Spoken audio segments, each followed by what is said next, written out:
বিশেষ টিচার বিডির পক্ষ থেকে সকলকে স্বাগত।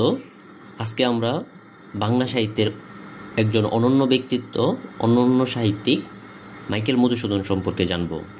মাইকেল মধুসূদন দত্ত বাংলা সাহিত্যের বিদ্রোহী কবি বলা হয়। কাজী নজরুল ইসলামকেও বিদ্রোহী কবি বলা হয়, কিন্তু কাজী নজরুল ইসলাম যে অর্থে বিদ্রোহী, মাইকেল মধুসূদন দত্ত কিন্তু সে অর্থে বিদ্রোহী নয়। পূর্বেকার যত রীতি ছিল, পূর্বেকার লেখার যেরকম ধরন ছিল, ওই ধরন থেকে উনি ভিন্নতর লেখার চেষ্টা করেছেন এবং নতুন রূপ দিয়েছেন। এই কারণে ওনাকে সাধারণত বাংলা সাহিত্যের বিদ্রোহী কবি বলা হয়। কারণ উনি অমিত্রাক্ষর ছন্দের প্রবর্তক করেছেন, বাংলা সাহিত্যে সার্থক নাটক লিখেছেন এবং অন্যান্য অনেক কিছুর কারণে কিন্তু ওনাকে বাংলা সাহিত্যের বিদ্রোহী কবি বলা হয়। তো ওনার সম্বন্ধে আজকে জানবো।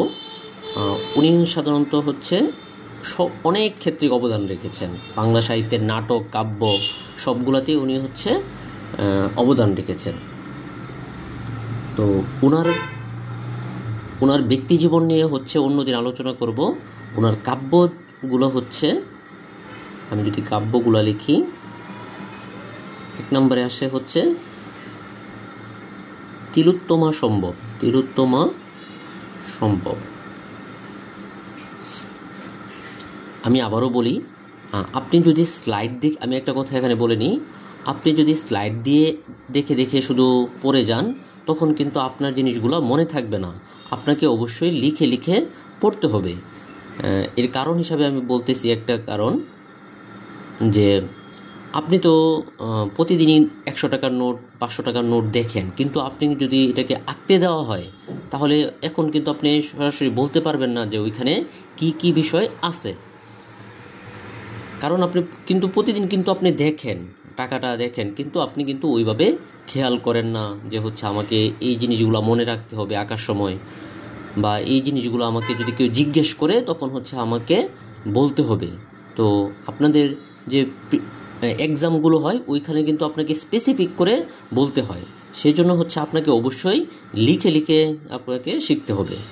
তো এই জন্য আমার এখানের শেখানোর পদ্ধতিটা লেখার পদ্ধতি। আমি ইচ্ছে করলে আমি আগে লিখে নিতে পারতাম, আপনাকে বলে দিতে পারতাম, কিন্তু ওইটা আপনার জন্য ইফেক্টিভ কম হবে।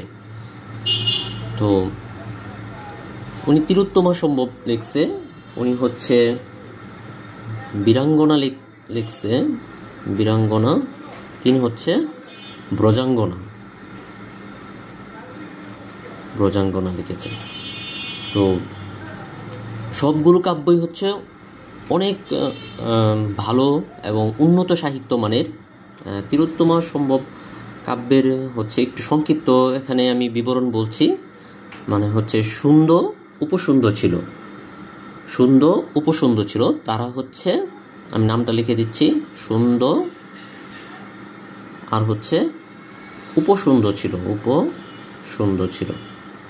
তারা বর পেয়েছে যে তাদেরকে অন্য কেউ হত্যা করতে পারবে না, যদি না তাদেরকে সুন্দর উপসুন্দরকে বা উপসুন্দর সুন্দরকে হত্যা না করে। তো অনেক ক্ষমতা পেয়ে তারা পৃথিবীতে, স্বর্গে, মর্ত্যে সব জায়গায় তারা ধ্বংস চালায়। তো সবাই বিরক্ত হয়ে পরে দেবতার কাছে আবেদন করে। তো দেবতারা একটা বৈঠকে বসে এর উপায় খুঁজে বের করে। তো তারা সিদ্ধান্ত নেয় যে যদি সুন্দরকে উপসুন্দর বিরুদ্ধে কোনোভাবে একজন আরেকজনের শত্রু বানানো যায়, তখন কিন্তু একজন আরেকজনকে মেরে ফেলবে। তো এই জন্য সবাই চিন্তা করে একটা ভাবলো অনিন্দ সুন্দরী অপ্সরা টাইপের একজন মেয়েকে বানাবে এবং তাদের সামনে নিয়ে যাবে। তো সেই হিসাবে তিলোত্তমা নামের একজন মেয়েকে কিন্তু তারা দেবতারা তৈরি করলো আর কি। তো দেবতারা তৈরি করার পরে এখন এই যে তিলোত্তমা, আমি তিলোত্তমাকে আঁকি। তিলোত্তমা সুন্দর কাছে গেলে সুন্দর তাকে পছন্দ করে, আবার উপসুন্দর কাছে গেলে উপসুন্দরই তাকে পছন্দ করে। দুইজন মানুষ একজন মানুষকে চায়। তো এখন মানে দুজন মানুষ যখন একজন মানুষকে চায় তখনই হচ্ছে তাদের মধ্যে শত্রুতা সৃষ্টি হয় এবং তারা হচ্ছে নিজেরা নিজেদেরকে মধ্যে প্রথমে ঝগড়া, পরে হচ্ছে নিজেদেরকে হত্যা করে শেষ করে ফেলে। তো এইভাবে হচ্ছে মানে হচ্ছে সুন্দর উপসুন্দর মৃত্যু ঘটে এবং তিলোত্তমা দিয়ে যে হচ্ছে তিলোত্তমাকে দিয়ে যে অসম্ভব কাজকে সম্ভব করা হয়েছে, এই জন্য এই নামকরণ করা হয়েছে তিলোত্তমা সম্ভব। আর বীরাঙ্গনা হচ্ছে এখানে নারীদেরকে বোঝানো হয়েছে। এখানে নারীদের যে তার চিঠি থাকে ওইটা নিয়ে বলা হয়েছে। ব্রজাঙ্গনা হচ্ছে একটা ব্রজ টাইপের বা হচ্ছে প্রার্থনা টাইপের একটা কাব্য। তো পরবর্তীতে আমরা এখন আলোচনা করব হচ্ছে তার নাটক নিয়ে। নাটকটা হচ্ছে প্রথম সার্থক নাটক হচ্ছে শর্মিষ্ঠা। তো শর্মিষ্ঠা নাটক সম্বন্ধে আমি একটু বলি। শর্মিষ্ঠা নাটকটা হচ্ছে শুরু হচ্ছে দুজন মেয়েকে নিয়ে। একজন হচ্ছে শর্মিষ্ঠা থাকে, আরেকজন থাকে দেবযান। তো শর্মিষ্ঠা ও দেবযান হচ্ছে খুবই ক্লোজ বন্ধু, মানে ছোটোবেলা থেকে তারা দুজন ভালো বান্ধবী।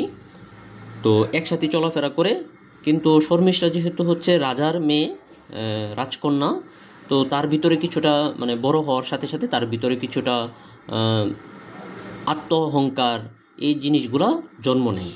তো একদিন যখন তারা হচ্ছে কোথাও একজন গোসল করতে গেছে পুকুরে, তো পুকুরে গোসল করা অন্ধকার হয়ে গেছে, সন্ধ্যা নেমে গেছে। তো সেখানে হচ্ছে তারা একজনের কাপড় গোসল করার পরে একজনের কাপড় আরেকজন পরে ফেলে আর কি। মানে বিশেষ করে হচ্ছে দেবযান হচ্ছে শর্মিষ্ঠার কাপড় পরে। তো যে শর্মিষ্ঠা যেহেতু রাজকন্যা, সেহেতু তার কাপড় চোপড়গুলো একটু ভালো ছিল, কিন্তু দেবযান কিন্তু ইচ্ছা করে পরে নাই, সে হচ্ছে ভুলে এই জিনিসটা পরে ফেলছে। তো এতে হচ্ছে শর্মিষ্ঠা খুব রাগ করে যে হচ্ছে তুমি একজন রাজকন্যা না হয়েও, একজন গরিব হয়েও কেন হচ্ছে তুমি আমার সমান হইতে চাও, মানে তার ভিতরে একটু অহংকার বা ঈর্ষা, এই জিনিসগুলো জন্ম নেয়। তো সেই রাগে হচ্ছে দেবযানকে একটা গুহার মধ্যে ধাক্কা মেরে ফেলে দেয়। তো দেবযান হচ্ছে গুহার মধ্যে পড়ে যায়। তো দেবযান যখন গুহার মধ্যে পড়ে যায়, তখন হচ্ছে শর্মিষ্ঠা বাড়িতে চলে যায়। এবং এদিকে হচ্ছে দেবযানের পিতা ছিল শুক্রাচার্য। দেবযানের বাবা ছিল শুক্রাচার্য।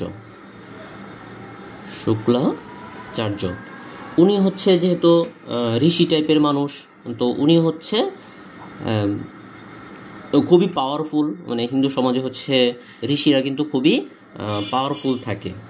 তো শুক্রাচার্য অপেক্ষা করতেছে কেন দেবযান এখনো আসে না, সন্ধ্যা হয়ে গেছে। তো অনেকক্ষণ পরে সে কিন্তু আসে অবশেষে। তো এখানে হচ্ছে আসলে একজন রাজা থাকে বা রাজপুত্র থাকে, উনি হচ্ছে দেবযানকে উদ্ধার করে দেয় আর কি। তো সন্ধ্যার সময় যখন হচ্ছে দেবযান ফিরে আসে, তখন হচ্ছে শুক্রাচার্য তাকে জিজ্ঞেস করে, কেন তোমার দেরি হয়েছে আর তোমার শরীরে এত আঘাত কেন? পরে উনি হচ্ছে ঘটনা বিস্তারিত বলে যে হচ্ছে শর্মিষ্ঠা তাকে ফেলে দিছে। তো পরে শুক্রাচার্য সারা রাত, ওই রাত আর কোথাও যায় নাই। পরের দিন রাত্রে হচ্ছে শর্মিষ্ঠার বাবার কাছে গেছে। শর্মিষ্ঠার বাবা কিন্তু একজন রাজা ছিল। তো সে তাকে বলে যে হচ্ছে আমি আপনার এখানে থাকবো না, আমি এই আপনার রাজ্য থেকে চলে যাব, আপনি একদিন ধ্বংস হয়ে যাবেন, সব কিছু মানে এরকম কিছু তাকে অভিশাপ দিতে থাকে। তো রাজা জানতে চাইছে যে কেন আপনি হঠাৎ করে এমন কেন হইল, আপনার কারণেই তো হচ্ছে আজকে আমি রাজা, তো আপনার কারণেই আজকে ধন সম্পদ আমার এত হয়েছে। তো রাজা শুক্রাচার্য পরে সব ঘটনা বলছে যে শর্মিষ্ঠা তার মেয়েকে এরকম করছে। তো রাজা এখন সলিউশন খুঁজতেছে যে কি, তাহলে সলিউশনটা কি, এটার কি করতে পারি আমি। তো সলিউশন হিসাবে শুক্রাচার্য বলে আপনার মেয়ে আমার মেয়ের দাসী হয়ে থাকবে চিরকাল, এরকম একটা শর্ত দেয় আর কি তাকে। তো শর্তে রাজা এখন এটা নিয়ে চিন্তিত থাকে যে তার মেয়ে রাজকন্যা সে হচ্ছে একটা দাসী হয়ে থাকবে চিরকাল। এটা তার জন্য যেরকম কঠিন, মানে মনস্তাত্ত্বিক ব্যাপার, আবার হচ্ছে তার সম্পদও চলে যাবে। তো এটাও নিয়ে হচ্ছে তিনি একটি মনস্তাত্ত্বিক দ্বন্দ্বে পড়ে আর কি। তো অবশেষে হচ্ছে ধন সবার চেয়ে বড় হয়, রাজা তার সম্পদকে সবচেয়ে বেশি ভালোবেসে এবং কিছুটা বাধ্য হয়ে হচ্ছে শর্মিষ্ঠাকে হচ্ছে দেবযানের দাসী হিসাবে নেয়। তো এখন হচ্ছে এই মুহূর্তে হচ্ছে দেবযানের দাসী হচ্ছে কিন্তু শর্মিষ্ঠা।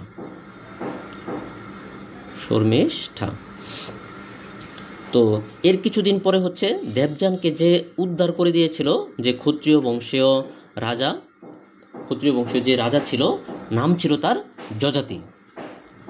তো মনে মনে হচ্ছে দেবযান যযাতির প্রেমে পড়ে যায় বা ভালোবাসায় পড়ে যায়। তো সেই ক্ষেত্রে হচ্ছে এই ঘটনা হচ্ছে নিজে বলতে পারে না, কিন্তু তার একজন বান্ধবী ছিল, সে বান্ধবী তার এই মনের কথা জেনে হচ্ছে শুক্রাচার্যের কাছে বলে যে হচ্ছে শর্মিষ্ঠা তো দেবযান তো হচ্ছে এরকম মন খারাপ থাকে সব সময়, তার তো হচ্ছে যযাতি নামে একজন মানুষের ভালোবাসায় পড়ে। তো শুক্রাচার্য আবার হচ্ছে যযাতিকে চিনত, যযাতি ছিল চন্দ্রবংশের রাজা, তো চিনত এবং তার সুনাম অনেক শুনছে যে হচ্ছে সে অনেক ভালো। তো হচ্ছে রাজি হয় এবং তাকে তার সাথে বিয়ে দেয়। তো এখন হচ্ছে দেবযান বিয়ে করে হচ্ছে যযাতিকে, চন্দ্রবংশের রাজা যযাতিকে। তো যযাতিকে ভালোবাসে, সে বিয়ে করে। তো এখানেও কিন্তু হচ্ছে দেবযানের দাসী যে শর্মিষ্ঠা ছিল।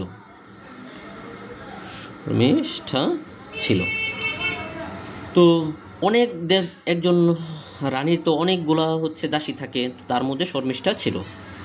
তো হঠাৎ একদিন হচ্ছে যযাতি শর্মিষ্ঠাকে দেখে ফেলে এবং তার কারণ সে এক সময় রাজকন্যা ছিল, তার চেহারা অনেক ভালো ছিল, তার দেহের গঠন অনেক ভালো ছিল, তার আচার ব্যবহারও কিন্তু অনেক ভালো ছিল। হয়তো কোনো একটা কারণে হচ্ছে তার মধ্যে প্রথমে একটু অহংকার চলে আসে, যে হচ্ছে সে দেবযান যখন তার কাপড় পরে সে একটু নিজের ভিতরে অহংকার কাজ করে।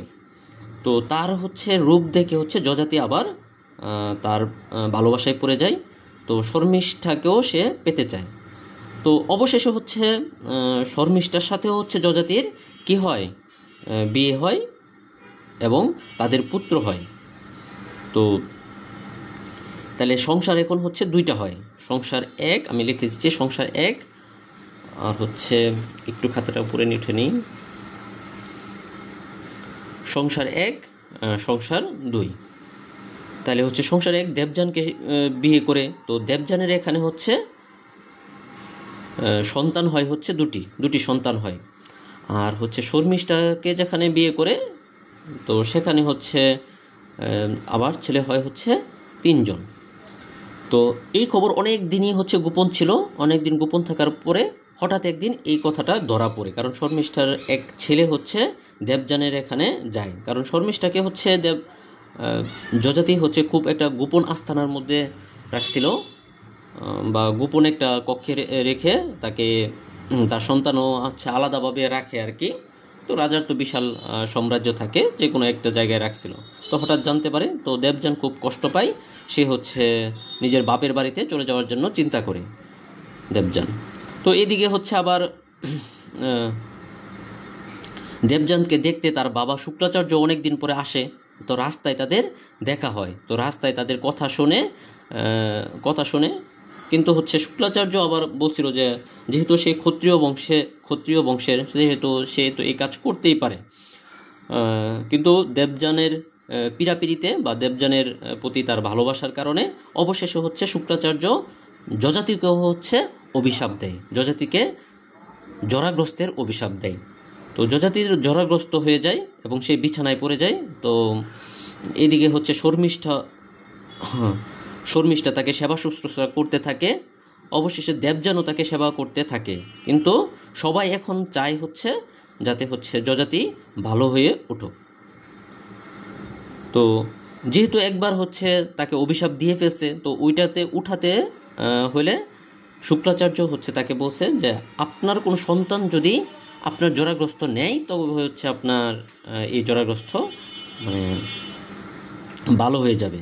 তো দেবযানের যে দুই সন্তান ওরা অস্বীকার করে, কারণ তাদের এখন পূর্ণ যৌবন, তারা যৌবন উপভোগ করবে।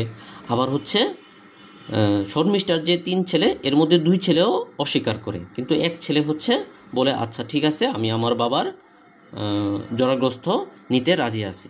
তো এইভাবে হচ্ছে সে নেয়, জরাগ্রস্ত নেয় এবং যযাতি সুস্থ হয়ে ওঠে। তো শর্মিষ্ঠাকে কেন্দ্র করেই এই অসাধারণ সৃষ্টি করেছেন হচ্ছে মাইকেল মধুসূদন দত্ত। আশা করি ভালো লেগেছে। আর বাকি অংশ আমরা পরে আরবার বিস্তারিত করব পার্ট 2-এ। তো আশা করি ভালো থাকবেন, আর ভালো লেগে থাকলে চ্যানেলটি সাবস্ক্রাইব করে দেবেন। ধন্যবাদ।